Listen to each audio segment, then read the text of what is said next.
बात करते हैं। लखनऊ में बढ़ते ई रिक्शा और ई ऑटो जाम की समस्या बनते जा रहे हैं। लखनऊ तो क्या, ये समस्या अब आम शहरों और कस्बों की हो चुकी है।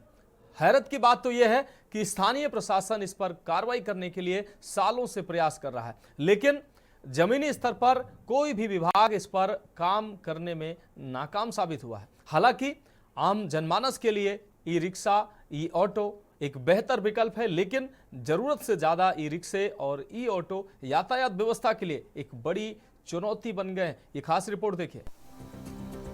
लखनऊ में बढ़ती आबादी के बीच संसाधनों का इजाफा हुआ तो बस, टेम्पो और ऑटो के साथ साथ मेट्रो और ई टैक्सी की सर्विस भी सेवाएं देने लगे। जैसे जैसे साल गुजरते गए वैसे वैसे प्रदूषण मुक्त ई रिक्शा और ई ऑटो का चलन बढ़ने लगा।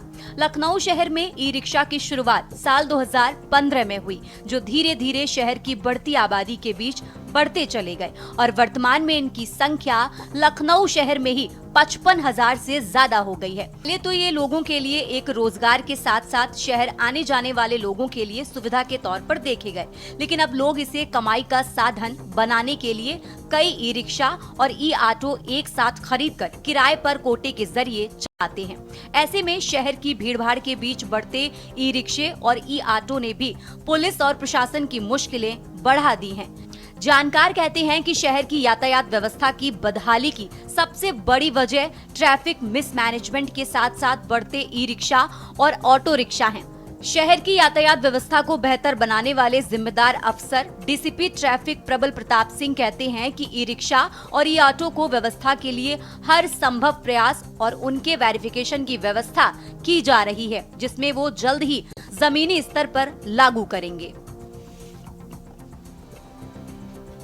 वहीं लखनऊ शहर में 55,000 ई रिक्शे और ई ऑटो रजिस्टर्ड हैं, लेकिन इस पर लगाम लगाने के लिए परिवहन विभाग ने ना तो कोई योजना बनाई है, ना ही इससे निपटने के लिए ट्रैफिक विभाग के साथ कोई चर्चा। अगर कई बार बैठकें हुई भी तो सब बेतरकीब निकली, जहां कोई निर्णायक फैसला नहीं पाया और अब शहर में बढ़ते ई रिक्शे और ई ऑटो पुलिस और प्रशासन के लिए मुसीबत बन गया है। परिवहन विभाग के लखनऊ आरटीओ मुख्यालय संजीव तिवारी भी कहते हैं कि इनके शहर में चलने और वेरिफिकेशन की व्यवस्था का जल्द ही निर्णय लिया जाएगा और फिर इन्हें अपनी अपनी तय जगह पर ही चलाना होगा, जिससे पब्लिक, प्रशासन और चालकों को भी सुविधा मिलेगी। ई रिक्शा शहर में ई रिक्शा को नियंत्रित संचालन के लिए जिलाधिकारी महोदय द्वारा एक कमेटी गठित की गई है। वो कमेटी अपनी रिपोर्ट देगी, जिसके आधार पर शहर में जोनवार ई रिक्शा का संख्या निर्धारण किया जाएगा और उसके बाद उसमें उस एरिया में रहने वाले लोगों को उसमें चलने के लिए विकल्प दिया जाएगा, जिससे कि ई रिक्शा में जगह जगह जो जाम लग रहा है या एक ही जगह एकत्रित हो जा रहे हैं उस पर कंट्रोल किया जा सकेगा।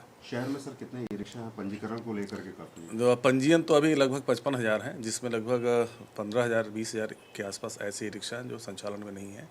संचालन की स्थिति में लगभग 40,000 ई रिक्शा है।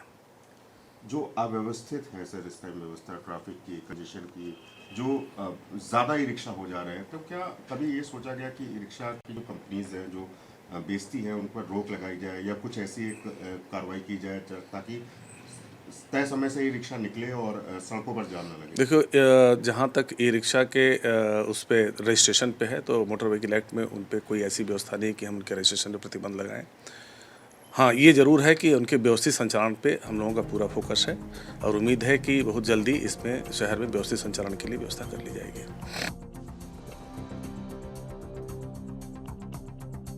लखनऊ में बढ़ते ई रिक्शे और ई ऑटो के चालकों की तकलीफें भी कम होने का नाम नहीं ले रही हैं। ई रिक्शा यूनियन संयुक्त मोर्चा के महामंत्री मयंक श्रीवास्तव ने बताया कि चालक तो ई रिक्शे को वैध तरीके से चलाते हैं, लेकिन कई बार पुलिस उनको बेवजह परेशान करती है। यही नहीं, कई बार तो कई ई रिक्शों को थाने में बंद कर उन्हें सीज कर दिया जाता है। वहीं ई रिक्शा और ई ऑटो चालक कहते हैं कि उनके लिए कोई तय रूट बनाया जाए। सर, रिक्शे कुछ भी ज़्यादा नहीं है। रिक्शे की जो क्वांटिटी है वो बहुत समझ लीजिए लिमिटेड है। अगर सिस्टमेटिक उनको कर दिया जाए तो कहीं कोई ज़्यादा नहीं है। रिक्शा जो एक्टिव है वो 45,000 ई रिक्शा एक्टिव है, मगर प्रशासन की कमी की वजह से ये सारी दिक्कतें हैं। प्रशासन ने कभी रिक्शे के बारे में सोचा ही नहीं। जैसे गाजर मूली के तरीके निकल रहे हैं उनको निकालते रहिए, रजिस्ट्रेशन करते रहिए, उनको कभी लगाम लगाने को सोचा ही नहीं। हम लोग ने भी कितनी बार, हम लोग तो 2018 से ज्ञापन देते देते थक गए कि ई रिक्शा की क्वांटिटी को लिमिटेड किया जाए, मगर कोई भी सुनवाई नहीं होती है। प्रशासन कहता है वो ऊपर से है, हम नहीं इसको बंद कर सकते हैं। अगर नहीं बंद करेंगे तो इसके बाद चारा क्या है?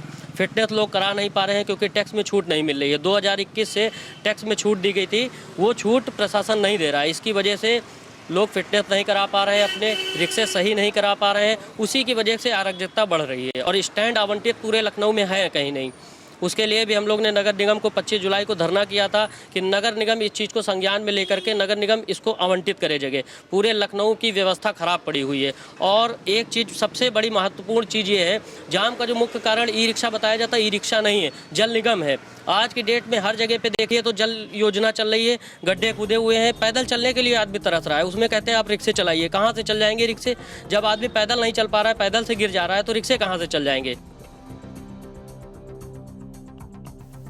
यूपी की राजधानी और हाईटेक शहर होने के बावजूद कई बार ऐसी लापरवाही लखनऊ शहर को यातायात के मामले में पिछाड़ देती है। बेहतर संसाधनों के साथ बेहतर व्यवस्था देने वाले जिम्मेदार लोग अपनी जिम्मेदारी से पीछे हटते हैं। शायद इसीलिए लखनऊ में लोगों को जाम का सामना हर मोड़ पर करना पड़ता है। ऐसे में सवाल है कि जिम्मेदार अफसर कब ऐसे बड़े फैसलों पर अपनी योजना बनाएंगे और कब लखनऊ के लोगों को जाम से निजात मिलेगी और कब लोगों को सड़क पर सहूलियत मिलेगी। लखनऊ से के न्यूज के लिए शिवा शर्मा की खास रिपोर्ट।